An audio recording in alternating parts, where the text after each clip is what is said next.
ग्राम पंचायत रोहतनिया में शमशान घाट तक जाने का रास्ता इतना खराब है कि ग्रामीण एक पानी भरे नाले को बहुत मुसीबत से पार करके शमशान घाट तक पहुंचते हैं। हमारी टीम के बात करने पर ग्राम प्रधान और ग्रामीणों ने बताया कि सांसद निधि से शमशान घाट का निर्माण हुआ था, लेकिन शमशान घाट तक जाने के लिए कोई रास्ता नहीं है।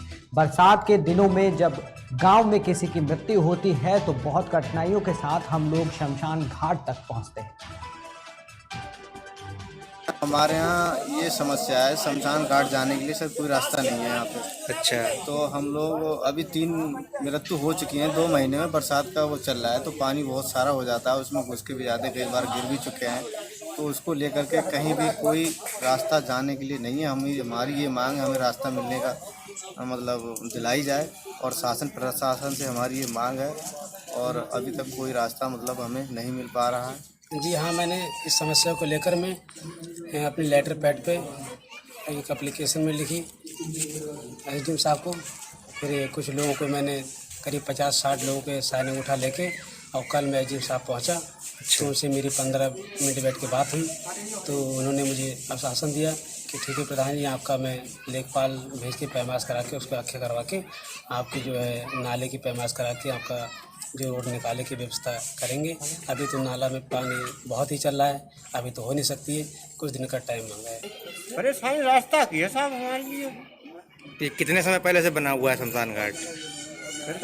शमशान घाट कितने समय तो शुरू से चल रहा है, हम नहीं थे उससे और पहले लोग बुजुर्ग लोग। इसके रास्ते के लिए जो भी आपके प्रतिनिधि हैं उनसे मांग करी थी आपने?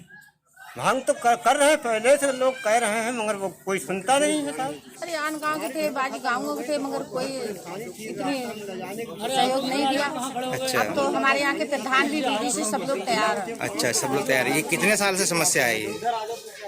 वो समस्या तो पहले से ही गुजर रही थी, मगर अब बरसात में ज़्यादा दिक्कत होती है। दिक्कत यही है, हमारे गांव की रास्ता मतलब शमशान घाट के लिए रास्ता नहीं है और बहुत परेशानी होती है। कीच पर निकलते हैं लोग, पानी चौमासे में पानी बरस जाता है तो बड़ी बड़ी कीच हो जाती है, बड़ा बड़ा पानी हो जाता है, लोग गिर के उसमें चोट भी खा जाते हैं और मतलब गंभीर हालत में हो जाते हैं। इस तरीके से मतलब जो है क्रिया लेकर गिर तक लोग पड़ते हैं, इसलिए हमें रास्ता को बहुत जरूरी है। रास्ता खबर पीलीभीत से है, जहां पर अखिल भारतीय पत्रकार सुरक्षा समिति के प्रदेश अध्यक्ष अजय प्रताप नारायण सिंह के आदेश पर पीलीभीत जिला इकाई कार्यकारिणी की बैठक संपन्न हुई। इस बैठक में प्रिंट, इलेक्ट्रॉनिक और डिजिटल मीडिया से जुड़े दर्जनों पत्रकार शामिल हुए।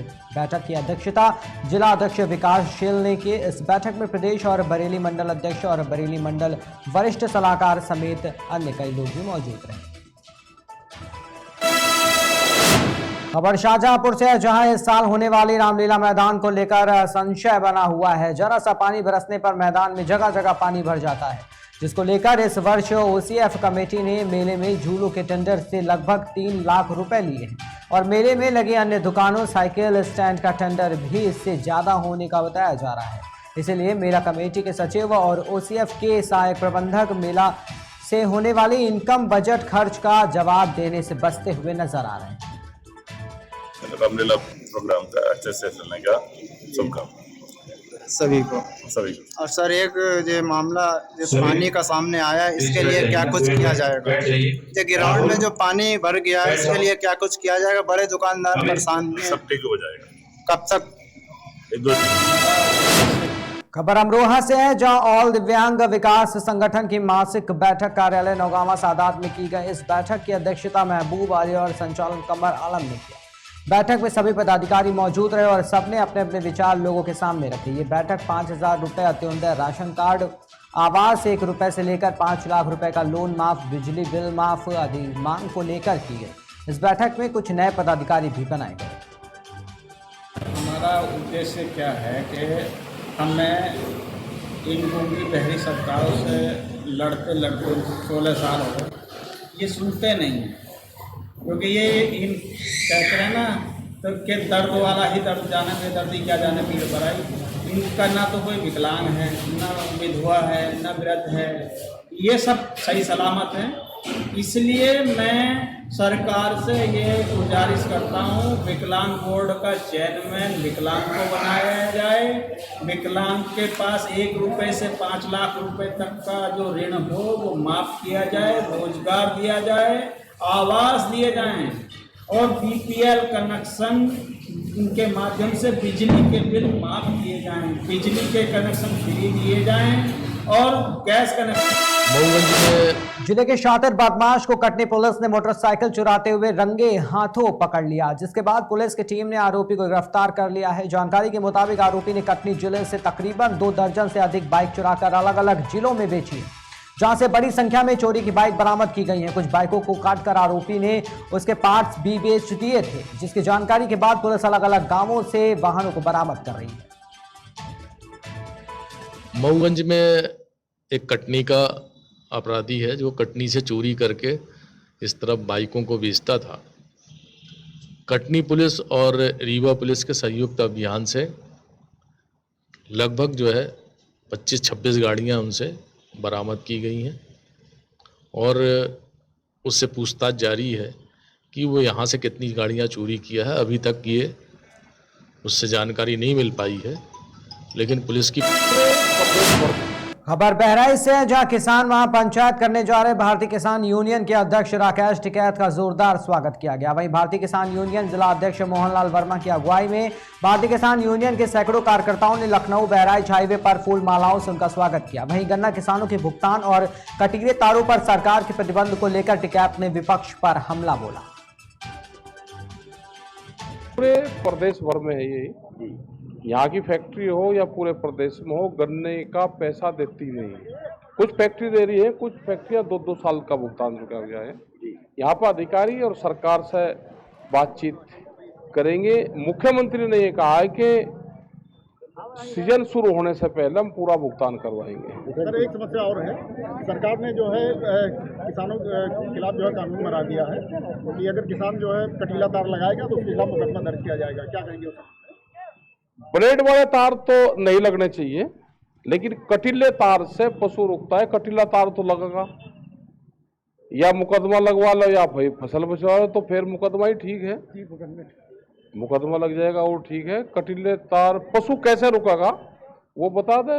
कोठियों में बैठ के पशु कैसे रुकता है वो हमको बता दे, उसको पशु रोक कर दिखा दो हमको, तो नहीं लगाने का किसान। और ये पशु है ही क्यों, इनकी व्यवस्था करो। कितना फंड है वो जा रहा है गौशाला के नाम पे, इनको पशु को, छुट्टा पशु को लेकर जाओ गौशाला में, इनको रखो।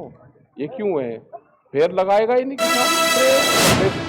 खबर बाराबंकी से, जहां तेज रफ्तार रोडवेज बस ने मोटरसाइकिल सवार को रौंद डाला। बाइक सवार युवक की मौके पर ही मौत हो गई। सूचना मिलते ही परिजन मौके पर पहुंचे।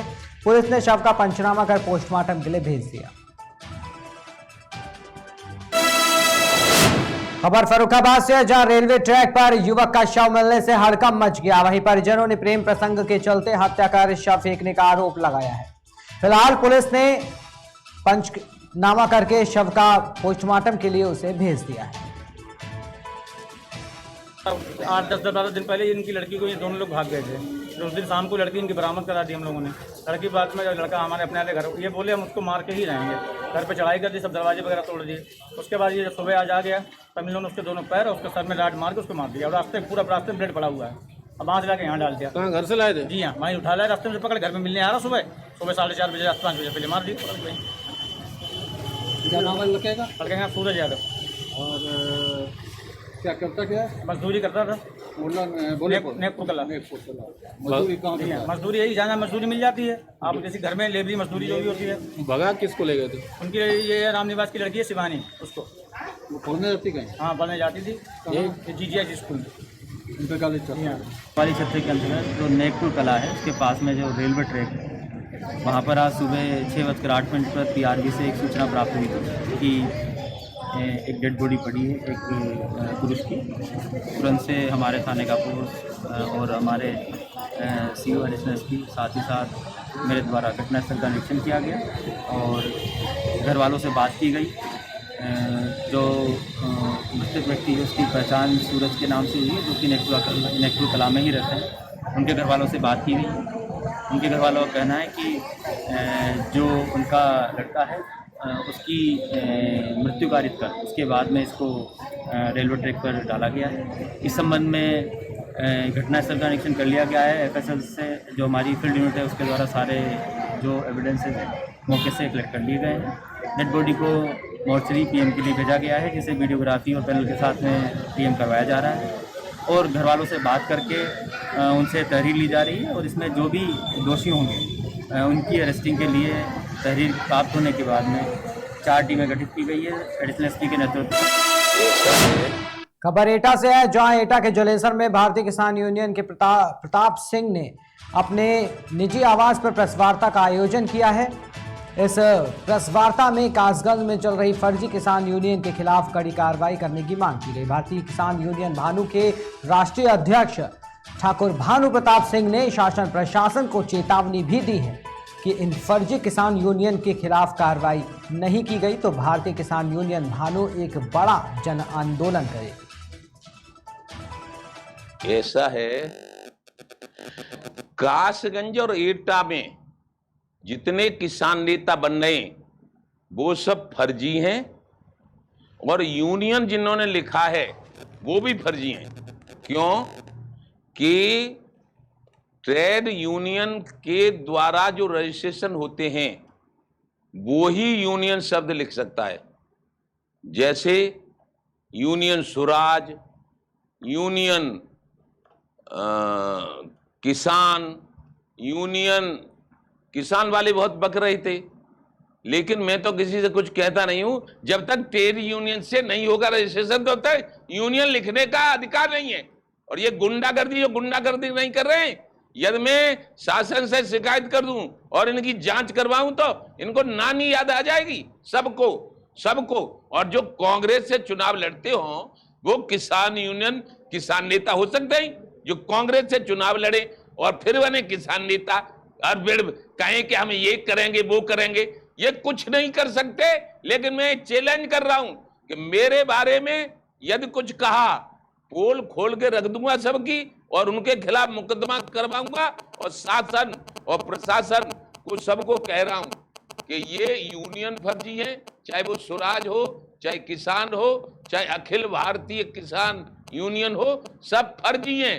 किसी का रजिस्ट्रेशन ट्रेड यूनियन से नहीं है। मैं एक बात और कहना चाह रहा हूं, ट्रेड यूनियन से रजिस्ट्रेशन होगा वो यूनियन शब्द का इस्तेमाल करवाएगा, नहीं तो मोर्चा लिखो, समिति लिखो, कुछ लिखो, यूनियन शब्द नहीं लिख सकते। खबर हापुड़ के थाना देहात ततारपुर से है, जहां पर तेज रफ्तार से आ रही कार का टायर अचानक फटने से इको कार में आमने सामने से टक्कर हो गई, जिसमें लगभग आधा दर्जन लोग गंभीर रूप से घायल हो गए। वहीं सूचना पर पहुंची पुलिस ने एम्बुलेंस के जरिए घायलों को सरकारी अस्पताल में भर्ती कराया। तो एक्सीडेंट तो मेरी गाड़ी का टायर फटा है भाई साहब। ठीक है। चलते अब ये नहीं पता कि वो गाड़ी कैसे आई है, इधर से आई है या उधर से आई है।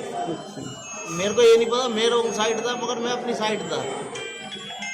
तुम्हारी गाड़ी सही आ रही है? मेरी गाड़ी तो सही जा रही है, दूसरी गाड़ी रॉन्ग साइड आई है, या तो वो गाड़ी आई है मेरी तरफ, ऐसा हुआ है। हाँ, जो आज एक्सीडेंट हुआ उसमें लगभग 9 मरीज हमारे आए थे जो अलग अलग एम्बुलेंस से लाए गए थे। उसमें एक की मरीज की स्थिति ठीक थी और एक की गंभीर थी। जो महिला थी उसमें सर पे उसके काफ़ी चोट थी और थोड़ी सी बेहोशी की अवस्था में थी। उसको ऑक्सीजन पे हमारे द्वारा बताया जा रहा है कि बच्चे की एक बच्चा इसमें था जिसके पैर में चोट थी और सर पे चोट थी। तो क्या पूरा इलाज करने के बाद यहाँ से उनको पूरा उपचार करने के बाद स्प्लिंट वगैरह डालने के बाद ऑर्थोपेडिक सर्जन ने उसके द्वारा इलाज किया गया है और दवाइयाँ और पट्टियाँ वगैरह करने के बाद वक्त हो गया छोटे से ब्रेक का, जल्द हाजिर होंगे। देखते रहिए KKD news. Feel the power of Intel.